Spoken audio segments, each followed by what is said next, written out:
Hello everyone, my name is Abdurrahman Kilal, and in this video I'll be giving you a brief explanation about risk analysis focusing quantitative techniques. So first of all, what is risk? I'm sure that you all know the risk is potential loss or damage when that threat exploits a vulnerability. So, if a hacker basically succeeds, you lose access to your bank account, that may be the thing. So how a threat is different from risk? So the threat is called like what could go wrong. Let's say I may lose my phone or my phone hack can be stolen. That's the possibility that can happen. And there's a weakness of keeping my phone in front pocket or unattended. Somebody can take it, or using in public or using public Wi-Fi, and many things can basically happen. So these are the weaknesses that I can basically create from my actions so that my phone can be lost or stolen. So these are the vulnerabilities and threats, but how risk is different from them. So basically risk is the likelihood and impact if it goes wrong. So what is the probability of going to happen, and how much impact it can create on our system. So let's say we have a system, any system like mobile banking system or our own system, let's say house IoT system, smart home system. So there are thousands of assets, or so many assets are there. So every asset may have a different kind of threat, different kinds of vulnerability. So every vulnerability may have a different kind of likelihood and different kind of impact. So what we usually do in order to measure the risk, we say assets plus threats plus vulnerabilities all together to identify the risk, right? Or to go into the risk. So as I initially told you that I'll be focusing quantitative analysis. So what do I mean from quantitative? So basically there are two major categories of analysis, risk analysis. One is called qualitative, another one is called quantitative. Let's take an example. There are two students in my course, and both of them has passed the course. One has passed with 60 points, another one has passed with 99 grading points. So if you see the qualitative approach, they're going to say both pass. But if you see quantitative approach, you're going to make a precise decision that someone has got D grade, another one has got A or A plus grades. So that's how quantification basically helps us to identify the better methods or better solutions or better strategies to go into that situation. So let's say you have an asset, for example, a mobile that you have in your hand, or you have a laptop in your hand. So what is the chance that the laptop can be stolen? So if you just say there is a chance, and then you say there's a no chance, so there's no way by which we can say like what kind of decision should I make. That's why we should know quantitative. Of course, qualitatives are also good techniques. For instance, when we don't have any data, how are we gonna measure the impact? So there we use the qualitative analysis techniques. That's what I'll discuss in my next video. But let's just jump in here that if we are trying to measure the quantitative techniques or analysis, how are we going to do that? So basically, these are three important metrics that you can use in order to find out the basic way, quantitative risk analysis. So the first one is called single loss expectancy, which is called SLE also.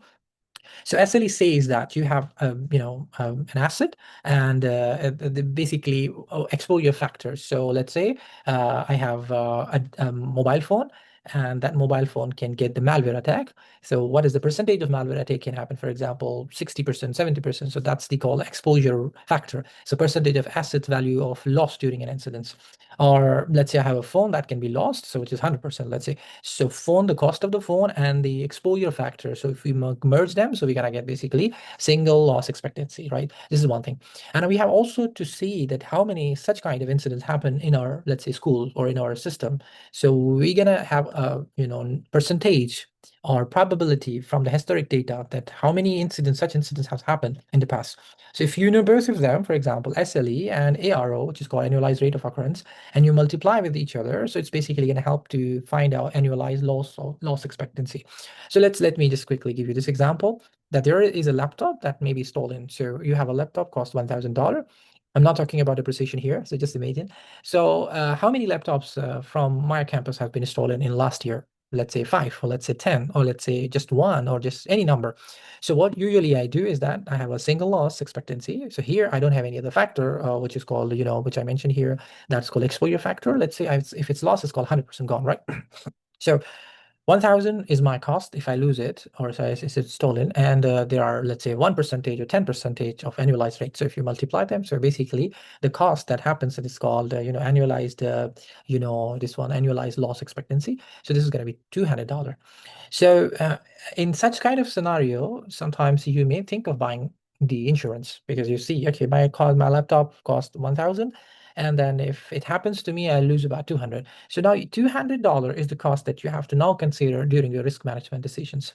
If you buy an insurance and which is costing you more than 200, let's say it's costing you $50, which is very good for you to just buy that. But what if it costs you $500? So basically, it's going to cross your limit. So this is how you can basically keep that factor in view, and then you can make a decision. You may have any of so many things. For example, we have a system that has flooding can happen. We have smart homes where upgrading systems may be manual or may be automatic. If we say automatic, we have to pay the cost to the companies or cost of the companies. Let's say $10,000, 5 years or 10 years, or we just leave it. So this may be possible that somebody can come. So how much total loss I can face, and then how much basically I can save if I have such kind of situation. Let's take another example of mobile banking app. Let's say phishing attacks on banking app. So we know that a prominent mobile banking application faces persistent phishing threats. Although individual incidents might seem small, the aggregate impact across a large user space can be substantial, right? So let's say you have 5,000 in your account, and then if somebody takes the control over your account, you may lose $1,000 or pounds. So this is how you're going to save it. This is the theft percentage, which is the exposure factor that may happen to your system or to your account. And how many people have been actually, attacked or through the phishing in your campus or in your banking app? Let's make it 5%. So if you multiply basically $50 or pound per user per year. So now if you wanted to take insurance, for example, so it's what you have to see that if you spend $50 per month or per year, so how much you can save if anything happens or if anything goes wrong. So this is how I've given you a calculation. For example, for an application with 100,000 active users, total expected annual loss for phishing attacks escalate to 5 million.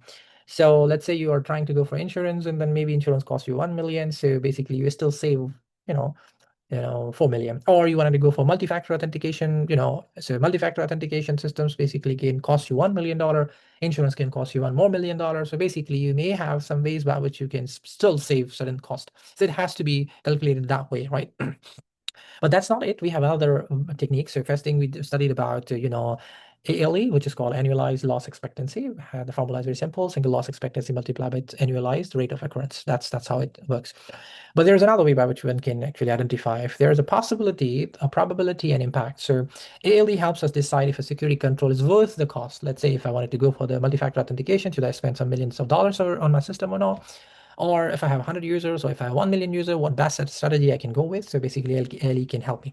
But this expected monetary value can help me to make decision where multiple outcomes are possible from a situation. So let's say you have a situation. Let's come here that you bought a ticket. You're trying to finalize the decision to buy a ticket for any concern. So you have $100 to invest or spend, sorry, and then there is a possibility that the probability that the rain can happen. So if the rain happens, so the show can cancel. So that's called probability, and that's called impact. So there may be more than one choice at the same time. So basically expected loss there is the 50 percentage, or it's a $50 here in this example. So we have situations like just give you example, the firmware bug in IoT heart monitors. So let's say if a critical sector such as health technology reliability directly impacts the patient outcomes, right? A large hospital has about thousands of IoT connected heart monitors. These sophisticated devices is susceptible to firmware bugs which can lead to malfunction and require immediate device replacement and potential patient transfer. And here that we have to see what's the probability. Let's say we have a 10% of the probability. And then impact per device, which is like if anything happens wrong, then how much I have to basically spend in order to, replace or, support or get the downtime, things done. So that's called, let's say $2,000 or 2,000 pounds, whatever you say. So let's say you have 10 percentage multiplied by 2,000. So basically you get $200 initial like EMV per device. But it's not as simple as that, because sometimes we have thousands of devices. So once we have thousands of devices, so we're gonna say like multiply with 200. So how much you are basically going to consider here. So as I told you that if you have multiple choices to make from one decision, let me give you this here, that the use in decision making where multiple outcomes are possible. So you have other statistical ways by which you can actually, hierarchize the work, that how one decision can be further broken down to finalize your decisions. Let's say you have a firewall or no firewall. So if you have a firewall, how much you would spend annually. If you don't have a firewall, so you spend nothing in a cost, but what kind of losses you can face in certain years. So you may have different kind of overall, how to say, cost. So let's say here you have a cost of $1,000 if no firewall, if a breach happens. So you have no cost of, implementing the firewall, but at the same time, there's a possibility that 20% per year. So if it happens, so technically you lose about $1,000, for instance. But if you implement the cost of $600, so you reduce the percentage of probability from 50 to 20 to 5%. So how much you save here? So basically now you have amount of the amount of expanding your money and then amount that you have now, for example, from 5,000 to 1,000 to 500. So then we can go and see like how much we actually got annually as a benefit or a loss. So such kind of things can be seen. Firewall options present a lower total expected cost versus having no firewall. So such decisions can further be divided using the decision tree. This is another way by which one can think of. Another example, I'm going to say, like, you wanted to buy the road assistance if you're Tiger Flay. If yes, then you have, let's say, $50 annually. But if no, then you have 100% on you. If no incident happened, so you're good, you save 100%. But if incident happens, you have to pay 100%. So there you go. So you have your own way here to see, like, if you have multiple choices, you can still, find out which cost, which decision is good for you. So same goes in here, but decision tree helps you to break down that particular situation. One situation, break it down into multiple outcomes, right? But Monte Carlo simulation helps you to, identify more scenarios at once.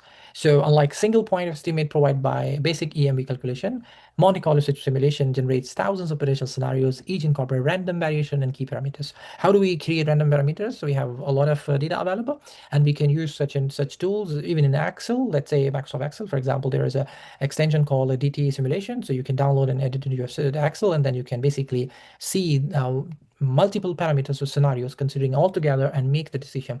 So decision tree analysis can help you to consider one situation, factor one, and then Monte Carlo simulation can help you to consider multiple factors or multiple situations in one as a one scenario, right?